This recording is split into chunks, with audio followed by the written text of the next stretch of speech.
His Majesty, King Hassan II of Morocco, who we met this morning and was my guest at luncheon. He's a firm friend of the United States. His working visit to Washington gives us an opportunity to build on 2 centuries of cordial diplomatic relations between our 2 countries. It's a real personal privilege and pleasure to have His Majesty as our guest. King Hassan is the leader of a great nation at the crossroads of 2 continents lying on NATO's southern flank at the entrance to the Mediterranean. It has deep ties to Africa, Europe, the Middle East, and the whole Islamic world. We therefore discuss not only bilateral relations, but a wide range of regional and global issues. I deeply value the depth of experience and breadth of vision that His Majesty brings to the issues of profound mutual concern. His Majesty briefed me on the latest developments in his efforts to reach a peaceful settlement of the conflict in the Western Sahara, and I expressed my admiration for his support of the OAU, Organization of African Unity, referendum.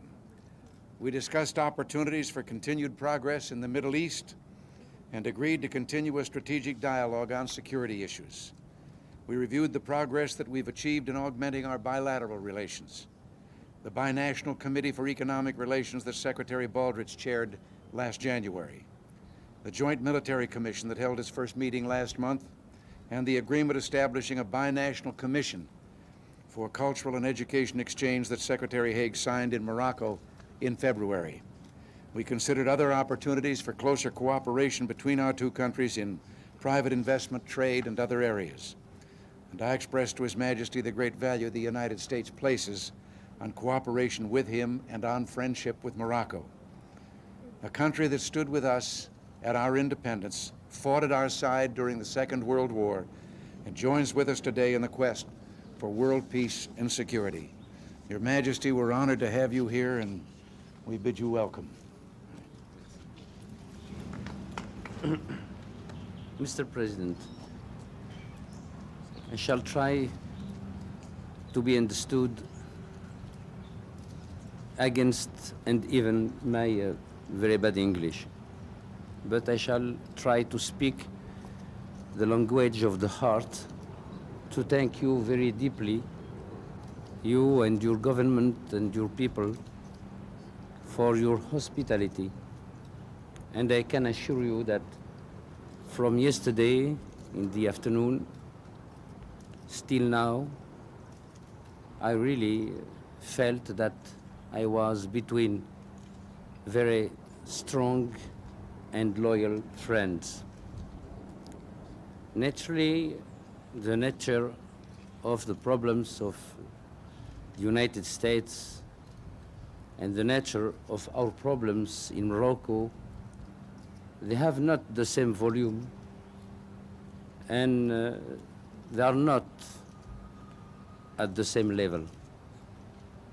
But the nature is the same. Our problems, like yours problems, are to live in the dignity, in the freedom, and in the way of life which our people chose for themselves, and for the future. A big ocean is between United States and Morocco. But we must, each day, after each day, we must try to build a bridge of solidarity and understanding. We can, or you could sometime, you and I, have not the same analysis or the same position for one punctual situation in the world. That is the sign of your independence and our independence, and the sign of our free exercise of our sovereignty as you are free to exercise your sovereignty. But the important is to see and to know that always, as before, Moroccan people and American people are ready and will be ready always to fight for the same ideal